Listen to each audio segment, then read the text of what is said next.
Class में हम लोगों ने राष्ट्रपति से संबंधित जो अनुच्छेद 78 तक का वर्णन था उसको देख लिया था कि उसमें क्या क्या प्राविधान राष्ट्रपति के लिए किया गया है। आज एक क्लास में हम लोग उससे आगे देखने का प्रयास करते हैं कि राष्ट्रपति से संबंधित और क्या क्या अनुच्छेद वर्णित हैं, उसमें क्या क्या उपबंध किया गया है।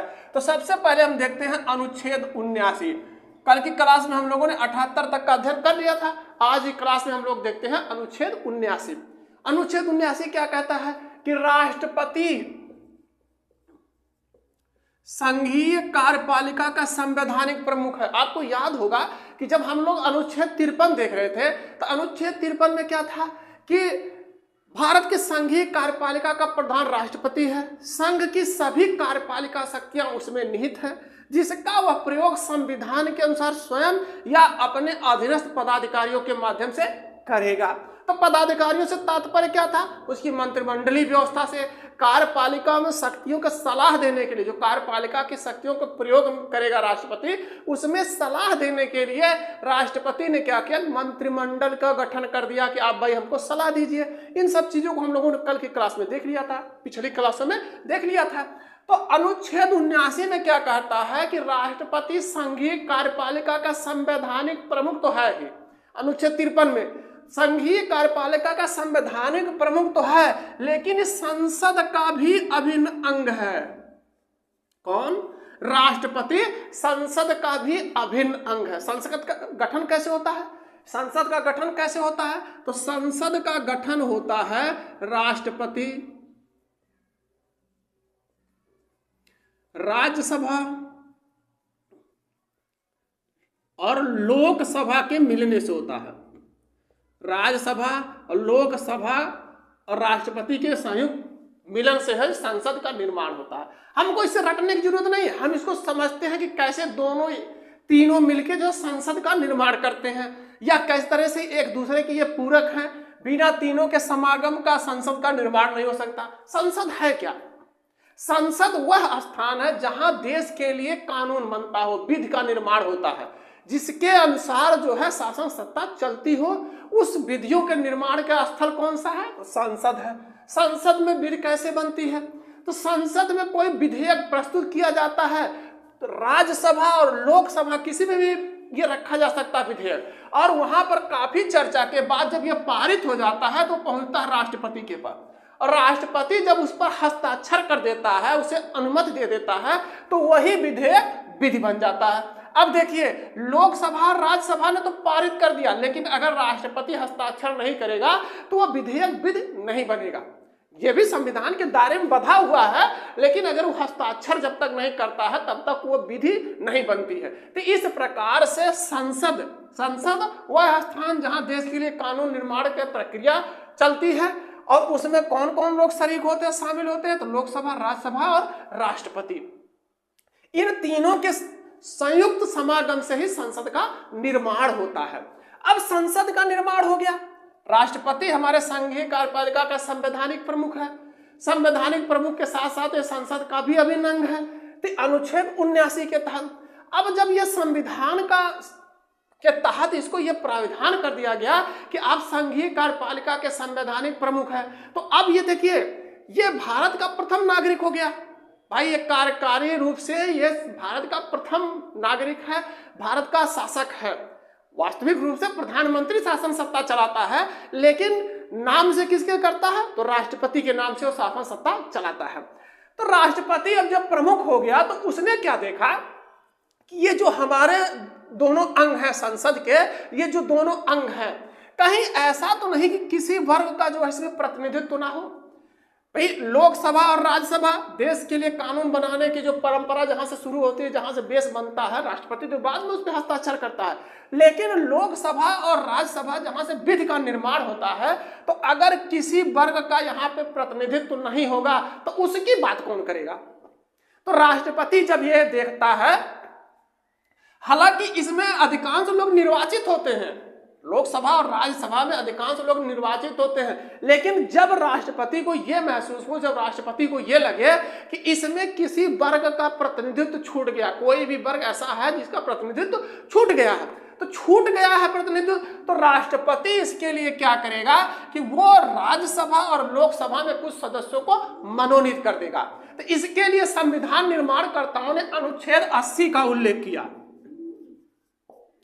अनुच्छेद 80 में राष्ट्रपति के लिए जो शक्तियां प्रदान की गई, राष्ट्रपति को शक्ति दी गई है कि वो अगर ये देखे कि किसी विशेष वर्ग का जो है प्रतिनिधित्व नहीं है, तो संसद में जब विधि बनेगी तो उसकी कौन बात करेगा। तो इसके लिए अनुच्छेद 80 में क्या किया गया कि राज्यसभा में, भाई उच्च सदन है, तो राज्यसभा में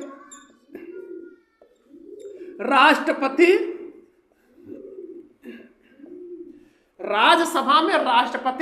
12 सदस्यों को मनोनीत कर सकता है, 12 सदस्यों को मनोनीत करेगा।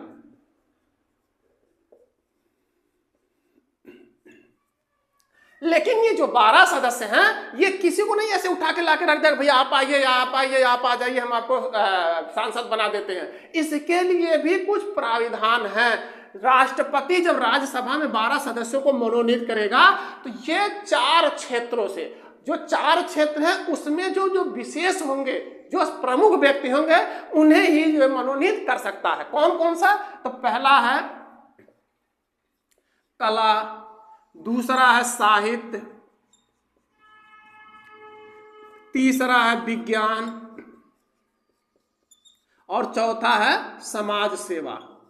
इन्हीं क्षेत्रों से राष्ट्रपति राज्यसभा के लिए 12 सदस्यों को मनोनीत कर सकता है। लेकिन यहां से पेपर में प्रश्न अगर पूछ ले आपसे कि राज्यपाल, भाई राज्यपाल कहां, ये राज्यों के लिए मनोनीत करता है, विधान परिषद है, राज्यों में विधान परिषद होती है, तो इस विधान परिषद में राज्यपाल भी सदस्यों को मनोनीत करता है। तो इसके लिए 4 क्षेत्रों का उल्लेख है, कला, साहित्य, विज्ञान और समाज सेवा।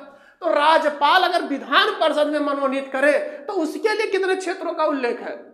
तो उसके लिए 5 क्षेत्रों का उल्लेख है। इसमें एक सहकारिता जोड़ दिया जाएगा। कला, साहित्य, विज्ञान, समाज सेवा तो है, ठीक है, इसमें एक सहकारिता विभाग भी जोड़ दिया जाएगा। क्यों? सहकारिता जो है राज्य विषय सूची के अंतर्गत आता है। तो इस प्रकार से ये 12 सदस्यों को राज्यसभा के लिए मनोनीत कर दिया, उच्च सदन के लिए मनोनीत कर दिया।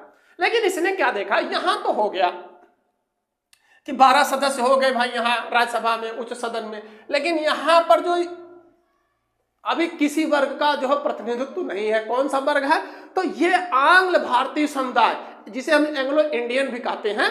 तो एंग्लो इंडियन का जो प्रतिनिधित्व नहीं। अच्छा, एंग्लो इंडियन कहते किसे थे? एंग्लो इंडियन उन्हें कहते थे जो ये यूरोपीय आए थे, इंग्लैंड, फ्रांस, ये लोग जब आए थे, भाई हम लोग गुलाम थे, तो जो हमारे यहाँ इनकी शासन सत्ता चल रही थी, तो कुछ पुरुष ऐसे भी थे इनके जो भारतीय महिलाओं से शादी कर लिया। जब भारतीय महिलाओं से शादी कर लिया तो उनके बच्चे भी हुए। अब बच्चे हुए, अब अंग्रेज तो चले गए, ये यूरोपीय तो चले गए, लेकिन उनके बच्चे जो है भारत में ही रह गए। तो हमारे संविधान निर्माणकर्ताओं ने क्या किया, उन्होंने कहा कि किसी को भी ऐसा अछूता ना छोड़ दिया जाए कि जिसका संविधान में हमारे प्रावधान ना हो, कि वो उनको ये कहने का हक ना हो कि हमारा कोई प्रावधान, हमारे लिए कुछ व्यवस्था ही नहीं की गई। तो संविधान निर्माणकर्ताओं ने कहा कि राष्ट्रपति ऐसे समुदाय से, आंग्ल भारतीय समुदाय से, उसमें भी देखिए कुछ शर्तें हैं कि पिता विदेशी होना चाहिए, जो यूरोपीय है उसमें पिता, माता जो है भारतीय होनी चाहिए। तो इस तरह के तरीके से कई उपबंध हैं, लेकिन इसमें हम केवल इतना ही समझते हैं कि आंग्ल भारतीय समुदाय के 2 सदस्यों को मनोनीत करने की व्यवस्था हमारे मूल संविधान में थी। जब संविधान निर्माणकर्ताओं ने संविधान बनाया तो उन्होंने क्या कहा कि राष्ट्रपति अनुच्छेद 331 के तहत 2 आंग्ल भारतीय समुदाय के प्रतिनिधित्व के रूप में मनोनीत कर सकता है। यह व्यवस्था कब से चली आ रही थी? तो ये व्यवस्था 26 जनवरी 1950 ईस्वी में जो हमारा मूल संविधान लागू हुआ, तभी से ये चली आ रही थी। लेकिन कुछ समय के बाद ये महसूस हुआ कि ये जो भारतीय हैं, भाई आंग्ल भारतीय थे, लेकिन कुछ समय के बाद जब पीढ़ी दर पीढ़ी इनका जनरेशन आगे बढ़ती है, तो ये तो संपूर्ण रूप से भारतीय हो गए। तो अब इनका जो पिता था आंग्ल, जो जिसे हम आंग्ल कहते थे, यूरोपीय कहते थे, अब उसका तो अस्तित्व समाप्त हो गया। अब जितने भी लोग हैं सब भारतीय हैं। तो ये जो 2 व्यक्तियों को मनोनीत करने की परंपरा चली आ रही है, क्यों नहीं इसको समाप्त कर दिया जाए? तो इस पर काफी चर्चा के बाद 2020 में 104वां संविधान संशोधन किया गया और 104वें संविधान संशोधन 2019 के द्वारा ये जो व्यवस्था दो व्यक्ति थे आंग्ल भारतीय समुदाय से, जो 2 व्यक्तियों को मनोनीत करने की परंपरा थी, उसे समाप्त कर दिया गया। अब ये व्यवस्था समाप्त हो गई। ये चली कब तक थी? तो ये 2020 तक चली थी, लेकिन 2020 में 104वां संविधान संशोधन किया गया और 104वां संविधान संशोधन 2019 में किया गया और जनवरी 2020 से यह प्रावधान समाप्त हो गया। अब राष्ट्रपति को यह प्रावधान नहीं है कि आंग्ल भारतीय समुदाय के 2 व्यक्तियों को मनोनीत करे। क्यों? कि अब तो वो संपूर्ण रूप से पूरी तरह से वो भारतीय हो गए और जो भी भारतीयों का लाभ है, जो भी व्यवस्थाएं अनुच्छेद के तहत हैं, संविधान में प्रावधान किया गया है, उसके तहत उनको भी अधिकार है कि उसका प्रयोग कर सकते हैं। इसलिए इसको जो है समाप्त कर दिया गया। हम लोगों ने देखा कि राष्ट्रपति जो है ये संसद का अभिन्न अंग और संघीय कार्यपालिका का संवैधानिक प्रमुख है। इसलिए ये संवैधानिक प्रमुख होने के नाते और इसका अभिन्न अंग कौन कौन से हैं? लोकसभा और राज्यसभा। तो ये क्या है? इसको पावर दे दी गई, इसको शक्ति दी गई अनुच्छेद 85 के तहत। अनुच्छेद 85 के तहत इससे ये कहा गया कि आप संसद का अधिवेशन बुला सकते हैं। संसद जिसका ये अभिन्न अंग है, इस संसद का अधिवेशन बुला सकते हैं। ये आपका अधिकार है कि जब आपकी मर्जी कहे आप अधिवेशन बुला सकते हैं और इसे स्थगित भी कर सकते हैं। संसद का अधिवेशन बुला सकता है और इसे स्थगित भी कर सकता है। अर्थात इसके पास ये पावर हो गई कि संसद का अधिवेशन कब बुलाना है और कब स्थगित करना है, ये इसके पास पावर है। लेकिन आप देखिए, ये संघीय कार्यपालिका का, संघीय व्यवस्थापिका का ये सर्वेसर्वा है, लेकिन संविधान से ऊपर नहीं है। हमारे यहाँ सबसे ऊपर कौन है? सबसे पावरफुल व्यक्ति कौन है? सबसे पावरफुल चीज कौन सी है? तो संविधान है। राष्ट्रपति संविधान के तहत अनुच्छेद 53 में क्या था कि संघीय कार्यपालिका का संवैधानिक प्रमुख तो है, ठीक है, लेकिन ये संविधान के अनुसार स्वयं या अपने अधीनस्थ पदाधिकारियों के माध्यम से वो कार्यपालिका की शक्तियों का प्रयोग करेगा। तो यहाँ क्या है कि इसको तो दे दिया गया अधिकार कि भाई संसद का अधिवेशन बुला सकते हो, स्थगित कर सकते हो, लेकिन संविधान से ऊपर नहीं, संविधान के दायरे में रह के आपको कार्य करना है। तो इसे ये व्यवस्था बना दी गई कि ये नहीं मर्जी है कि आपने संसद का अधिवेशन बुला लिया उसके बाद स्थगित कर दिया, तो काफी समय तक आपने स्थगित करके रखा। तो उस समय भी ये व्यवस्था बनाई गई कि जो संसद के सत्र के अंतिम बैठक होगी, संसद के सत्र की अंतिम बैठक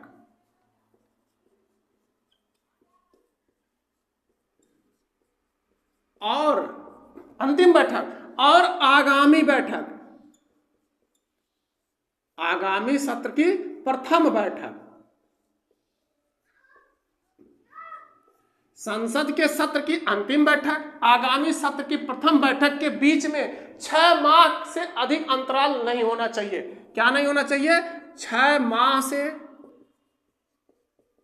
अधिक अंतराल नहीं होना चाहिए। कहने का मतलब है कि अगर कोई बैठक, जैसे मान लीजिए इस यहां से शुरू हुई, इसके अंतिम बैठक, जो संसद सत्र के अंतिम बैठक और आगामी बैठक के बीच में ये 6 माह से अधिक का अंतराल नहीं होना चाहिए। यह संविधान के तहत राष्ट्रपति को बांध दिया गया है। कहने का मतलब है कि संसद का अधिवेशन 6 माह के अंदर होना अनिवार्य है। राष्ट्रपति को भी संविधान के दायरे में रख के बांध दिया गया। और इसे क्या पावर दे दी गई? ये राष्ट्रपति किसी सदन या दोनों सदनों का सत्रावसान कर सकता है। कहता है कि किसी सदन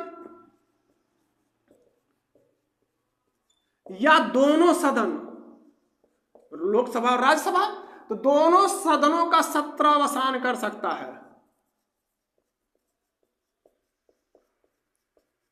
ये इसे पावर है।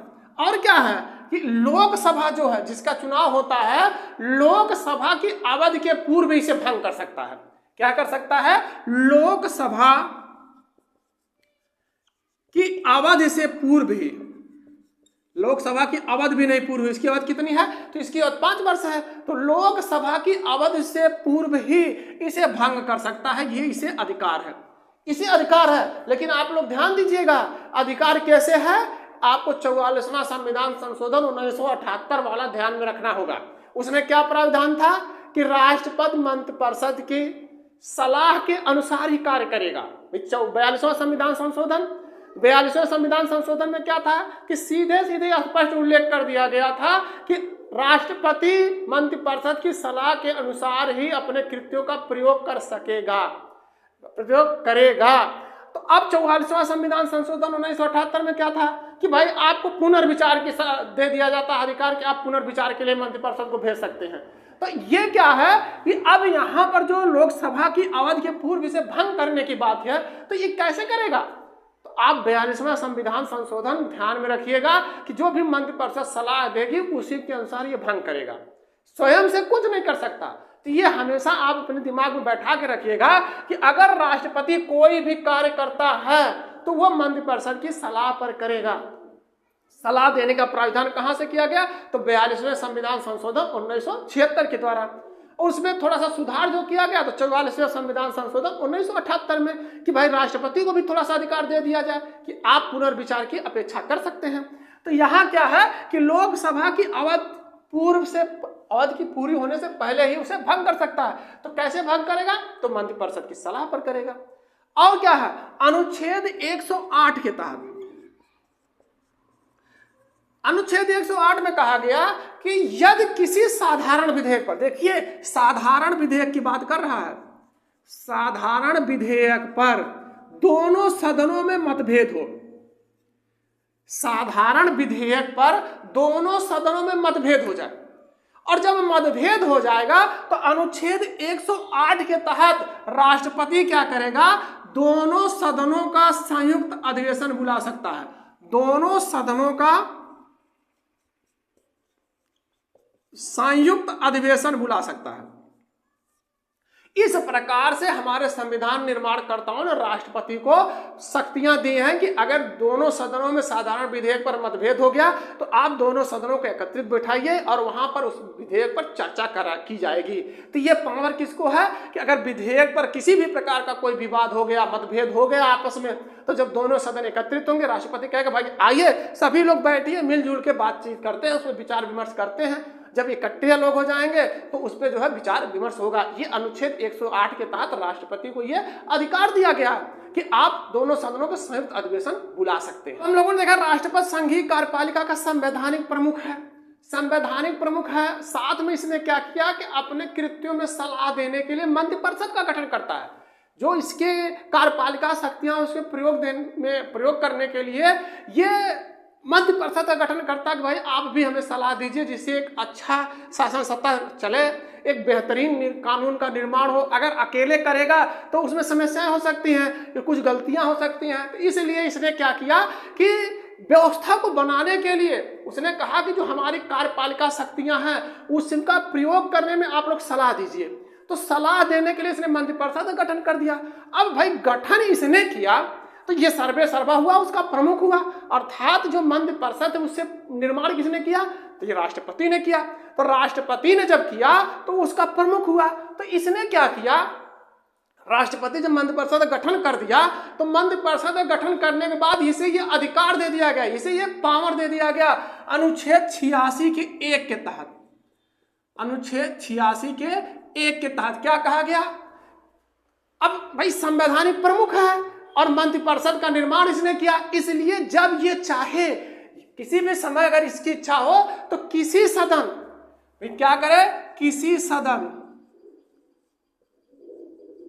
या दोनों सदन, लोकसभा और राज्यसभा दोनों सदनों में या इसका संयुक्त अधिवेशन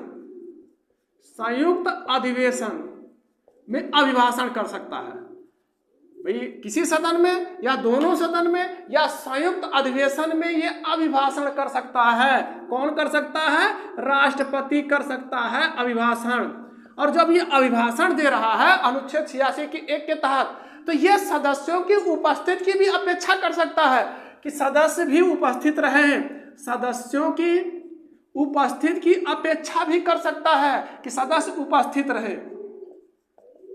सदस्यों की उपस्थिति की अपेक्षा भी ये कर सकता है जब ये संयुक्त अधिवेशन में अभिभाषण दे रहा है या किसी सदन में अभिभाषण दे रहा है या दोनों सदनों में अभिभाषण दे रहा है, तो उस समय ये सदस्यों की उपस्थिति की भी अपेक्षा कर सकता है।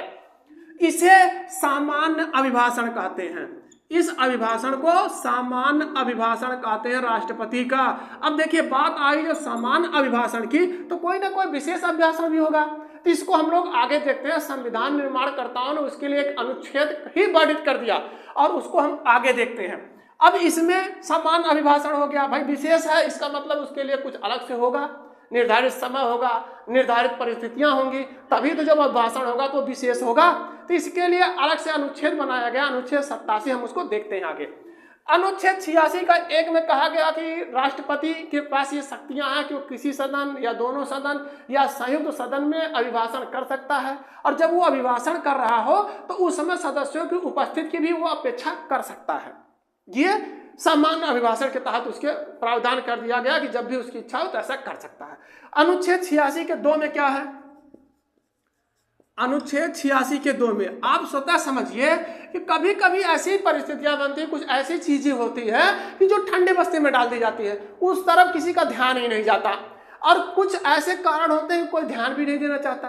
तो अगर ऐसा कोई भी विधेयक है, हमारे संविधान निर्माणकर्ताओं ने क्या कहा कि ऐसा भी प्रावधान हो कि कोई चीज ठंडे बस्ते में ना जाना पाए, तो यहां पर क्या हुआ? अनुच्छेद 86 के 2 में कहता है कि कोई विधेयक, क्या भाई, कोई ऐसा विधेयक हो जो काफी लंबे समय से लंबित हो, उस पर चर्चा ना हो रही, कोई विधेयक हो, कोई ऐसा विधेयक हो जो काफी लंबे समय से,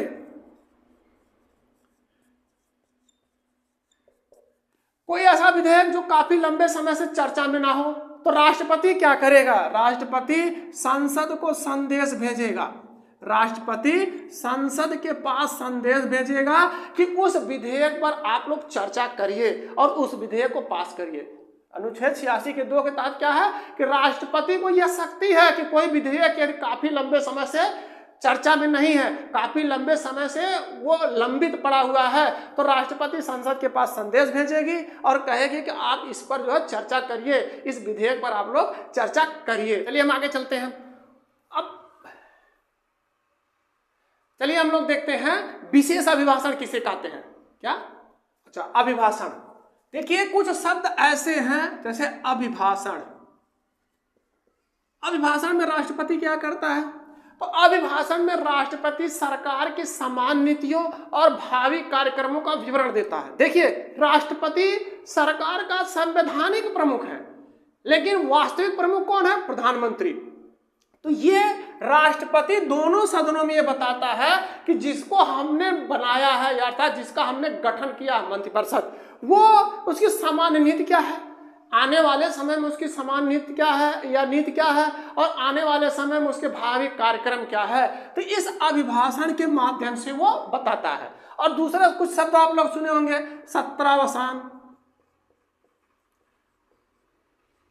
सत्रावसान या सत्र स्थगन।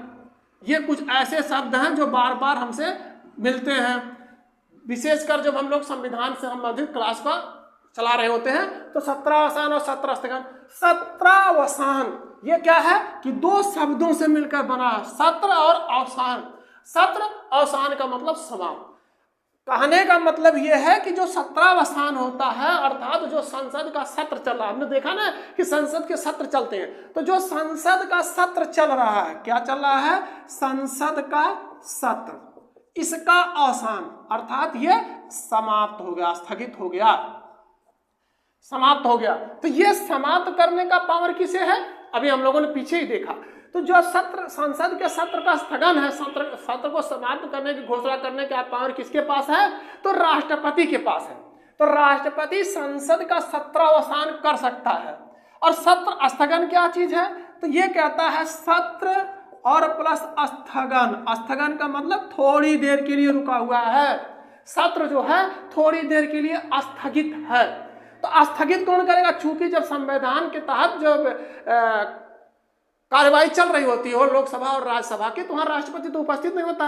भाई राष्ट्रपति एक प्रमुख व्यक्ति, तो हमने कहा ना संविधान के अनुसार हमारे देश का राष्ट्रपति ब्रिटेन के सम्राट के समान है, संवैधानिक रूप से वो ब्रिटेन के सम्राट के समान है। तो अब जब दोनों सदनों में चर्चा चल रही हो तो वहां राष्ट्रपति तो रहेगा नहीं। तो राष्ट्रपति जब नहीं रहेगा तो सत्र स्थगन कौन करेगा? भाई थोड़े समय के लिए रोकना है, तो वहां पर जो संबंधित सदन है उसके अध्यक्ष होते हैं, तो संबंधित सदन के अध्यक्ष सत्र का स्थगन की घोषणा करते हैं। और सत्र अवसान अगर करने की बात होगी तो राष्ट्रपति करेगा, और सत्र स्थगन तो संबंधित सदन के जो अध्यक्ष होते हैं वो उसकी घोषणा करते हैं। हमने देखा ना सामान्य अभिभाषण राष्ट्रपति का। अब हम लोग देखते हैं कि किसे विशेष अभिभाषण कहते हैं। विशेष का मतलब हम लोगों ने पीछे ही देखा कि उसके लिए निर्धारित समय होगा या निर्धारित परिस्थितियां होंगी। तो संविधान निर्माणकर्ताओं ने इसके लिए अनुच्छेद 87 का उल्लेख किया। अनुच्छेद 87 में कहा कि राष्ट्रपति का जो निर्धारित समय पर अभिभाषण होगा या निर्धारित परिस्थितियों में अभिभाषण होगा, विशेष अभिभाषण कब कब होगा। तो संसद का जो विशेष अधिवेशन होता है, राष्ट्रपति दो अभिभाषण करता है, दो समय करता है। कब कब करता है? जब लोकसभा के चुनाव के पश्चात, जब लोकसभा का चुनाव हो जाए, चुनाव के पश्चात प्रथम सत्र, जब संसद का प्रथम सत्र प्रारंभ हो। और कब होता है? प्रत्येक वर्ष लोकसभा चुनाव के पश्चात जो प्रथम सत्र होगा तब, या प्रत्येक वर्ष प्रथम सत्र के आरंभ में राष्ट्रपति दोनों सदनों का संयुक्त अधिवेशन में अभिभाषण करता है। संयुक्त अभिभाषण करता है। ये अनुच्छेद 87 के तहत व्यवस्था है कि ये विशेष अभिभाषण देखिए इसमें बता दिया ना कि लोकसभा चुनाव के पश्चात जब प्रथम सत्र का आरंभ हो या प्रत्येक वर्ष जब प्रथम सत्र का आरंभ हो, तब राष्ट्रपति दोनों सदनों का संयुक्त अभिभाषण करता है। यहां से एक चीज और ध्यान दीजिएगा, जब हम लोग आगे पढ़ेंगे संसद को तो उसमें विस्तृत रूप में पढ़ेंगे, लेकिन हम थोड़ा सा यहां देख लेते हैं कि जो हमारा ये अधिवेशन होता है, सामान्यतः हमारे यहाँ संसद के 3 अधिवेशन होते हैं। जो संसद के 3 अधिवेशन होते हैं। जब हम लोग आगे संसद पढ़ेंगे तो इसका विस्तृत अध्ययन करेंगे, लेकिन यहां से हल्का सा देखते हैं, थोड़ा सा देखते हैं। संसद के 3 अधिवेशन होते हैं। संसद का 3 अधिवेशन समानता हमारे यहाँ, और वहां क्या प्रावधान था कि जो संसद सत्र की अंतिम बैठक होगी और आगामी सत्र की प्रथम बैठक के बीच में 6 माह से अधिक का समय नहीं होना चाहिए। तो यहाँ क्या प्रावधान बना दिया गया? हमारे संविधान निर्माणकर्ताओं ने कहा 6 महीने को कोई मामला ही ना बनाइए, उससे पहले ही संविधान के तहत ऐसा प्रावधान करिए कि समानता 3 बैठक हो जाए। तो इस तरीके से संसद का जो अधिवेशन या सत्र चलता है, तो हमारे यहाँ 3 चलता है। संसद के संबंध 3 अधिवेशन या सत्र होते हैं। कौन कौन से? तो एक बजट अधिवेशन होता है, बजट सत्र या बजट अधिवेशन। ये चलता कब से कब तक है? ये फरवरी से लेके मई के बीच में चलता है।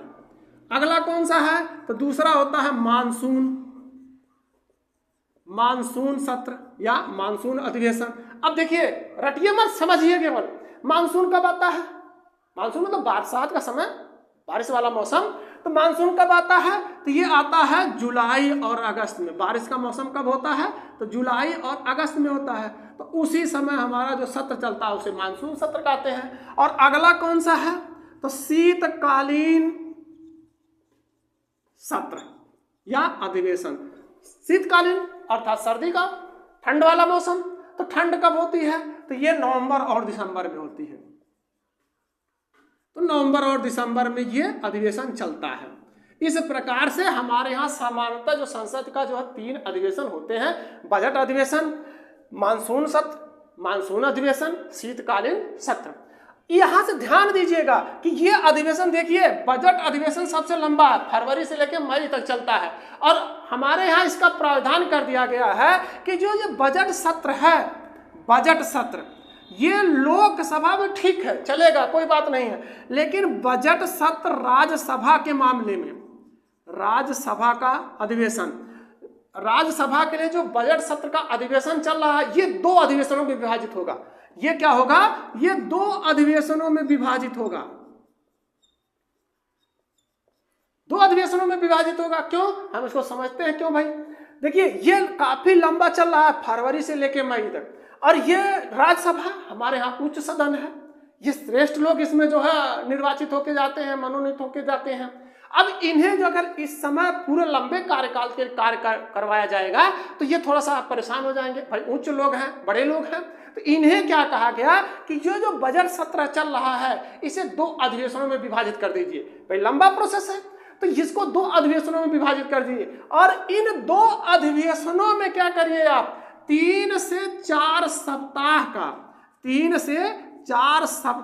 का जो है अवकाश होना चाहिए। ये अनिवार्य है। ये हमारे संविधान निर्माणकर्ताओं ने ही व्यवस्था बना दी कि जो उच्च सदन है, जो हमारे लिए श्रेष्ठ सदन है, उसमें क्या है कि अगर बजट सत्र इतना लंबा चल रहा है तो उसको 2 अधिवेशनों में विभाजित कर दीजिए और दोनों अधिवेशनों के बीच 3 या 4 सप्ताह का अवकाश होना अनिवार्य है। राष्ट्रपति को जो विधेयक से संबंधित क्या क्या शक्तियां मिली हुई हैं, वैसे राष्ट्रपति अध्यादेश भी जारी करता है, राष्ट्रपति के पास वीटो पावर भी है। तो इसके लिए हम लोग एक स्पेशल कल क्लास चलाते हैं कि अध्यादेश कैसे आता है, अध्यादेश कितने दिन के लिए वैलिड होता है, या राष्ट्रपति को कौन कौन से वीटो शक्तियां प्राप्त हैं, राष्ट्रपति ने कौन कौन से ऐसे राष्ट्रपति हुए जिन्होंने इन वीटो शक्तियों का प्रयोग किया है और उसका क्या परिणाम निकला। इसको हम लोग कल की क्लास में बेहतरीन तरीके से समझने का प्रयास करते हैं। अब राष्ट्रपति को अध्यादेश भी जारी करने का अधिकार है और विधेयक पर इसके क्या अधिकार हैं हम लोग इसको देखते हैं। तो हमने अभी पीछे बताया विधेयक है क्या। विधेयक एक बिल है, विधेयक एक प्रस्ताव है। विधेयक क्या है? ये एक बिल है या इसको हम कह सकते हैं एक प्रस्ताव है या एक प्रपोजल है। ये किसी सी सदन में रखा जा सकता है। तो वहां पर ये प्रस्ताव होता है कि देखिए हम ऐसे ऐसे लाना चाह रहे हैं, इसमें ये प्राविधान है, अगर ये कानून बनेगा तो इसका ये लाभ हो सकता है। तो वहां दोनों सदनों में, किसी सदन में रखिए तो ये ना दोनों सदनों में काफी चर्चा के पश्चात जब ये राष्ट्रपति के पास पहुंचता है और राष्ट्रपति ने इसे अपनी स्वीकृति दे दी, स्वीकृति का मतलब हस्ताक्षर कर दिया। जब राष्ट्रपति ने हस्ताक्षर कर दिया तो यह विधेयक क्या हो गया, विधि बन गया और वह विधि के तहत कार्य करना शुरू कर देगा। लेकिन आप स्वतः समझिए कि राष्ट्रपति है, या आप अपने ऊपर देख लीजिए कि अगर आपके पास कोई चीज पहुंचती है तो आप उसे स्वीकार भी कर सकते हैं और अस्वीकार भी कर सकते हैं। तो सेम कहानी क्या है, अनुच्छेद 111 में इसका उल्लेख किया गया है। 111 में क्या है, राष्ट्रपति का विधेयक पर, राष्ट्रपति का विधेयक स्वीकृत से संबंधित आवश्यक उपबंध इसमें किए गए। राष्ट्रपति का विधेयक से स्वीकृत, भाई स्वीकृत से संबंधित आवश्यक उपबंध किए गए हैं कि राष्ट्रपति स्वीकार भी कर सकता है। राष्ट्रपति के पास ये पावर है, शक्ति है कि वो उसे स्वीकार कर ले तो भाई ठीक है, सब कुछ ठीक ही ठाक है, लेकिन वो अस्वीकार भी कर सकता है। अस्वीकार कैसे करेगा, वीटो शक्ति के द्वारा। राष्ट्रपति जो विधेयक राष्ट्रपति के स्वीकृति के लिए भेजा जा रहा है उसे स्वीकार भी कर सकता है और अस्वीकार भी कर सकता है, यही से शक्ति है। देखिए अस्वीकार कब कर सकता है, यहां 2 चीज ध्यान दीजिएगा। ये राष्ट्रपति धन विधेयक या संविधान संशोधन विधेयक को छोड़ के ही अस्वीकृत कर सकता है। किसे नहीं अस्वीकृत कर सकता है, धन विधेयक हो या संविधान संशोधन विधेयक हो, इन्हें छोड़ के ही राष्ट्रपति अस्वीकृत कर सकता, वीटो का प्रयोग कर सकता है। धन विधेयक और संविधान संशोधन विधेयक को छोड़ के राष्ट्रपति किसी विधेयक को अस्वीकृत कर सकता है। लेकिन पुनः आप चलिए 44वें संविधान संशोधन 1978 में, उसमें क्या था कि राष्ट्रपति मंत्रिपरिषद की सलाह को साधारणतः या पुनर्विचार की अपेक्षा कर सकता है। तो इसने क्या कर दिया, इसे अस्वीकार कर दिया कि भाई इसे पुनर्विचार करिए, पुनर्विचार के लिए वापस कर दीजिए। भाई इसने वापस कर दिया कि आप इस पर पुनर्विचार करिए, ये सलाह दे जो है कि आपने हमको सलाह दिया था ये ठीक नहीं है, थोड़ा सा इसमें सुधार करिए। तो राष्ट्रपति ने मंत्रिपरिषद को पुनर्विचार के लिए भेज दिया कि आप पुनर्विचार करिए। लेकिन उसमें आगे क्या था कि यदि मंत्रिपरिषद पुनर्विचार के पश्चात पुनः सलाह दे तो राष्ट्रपति क्या करेगा, उस पर हस्ताक्षर करने के लिए बाध्य होगा। तो यहां पर क्या हुआ, इसने तो अस्वीकार कर दिया, भाई ले जाइए पुनर्विचार करिए। लेकिन मंत्रिपरिषद ने क्या किया कि उसमें पुनर्विचार के पश्चात पुनः राष्ट्रपति के पास भेज दिया और राष्ट्रपति ने क्या किया, उस पर अब हस्ताक्षर करना इसकी मजबूरी बन गई। लेकिन अभी कुछ ऐसे वीटो शक्तियां हैं जिनका वो प्रयोग कर सकता है, लेकिन संविधान के दायरे में रहते हुए। आज की क्लास में बस इतना ही, क्योंकि अगर हम लोग इससे आगे देखने का प्रयास करेंगे तो एक लंबी क्लास हो जाएगी। कल की क्लास में हम लोग मिलते हैं राष्ट्रपति के जो अध्यादेश से संबंधित शक्तियां हैं या राष्ट्रपति के जो वीटो पावर है उसको हम देखते हैं कि कौन कौन सी वीटो पावर है या कौन से राष्ट्रपति ने किस वीटो पावर का प्रयोग किया है।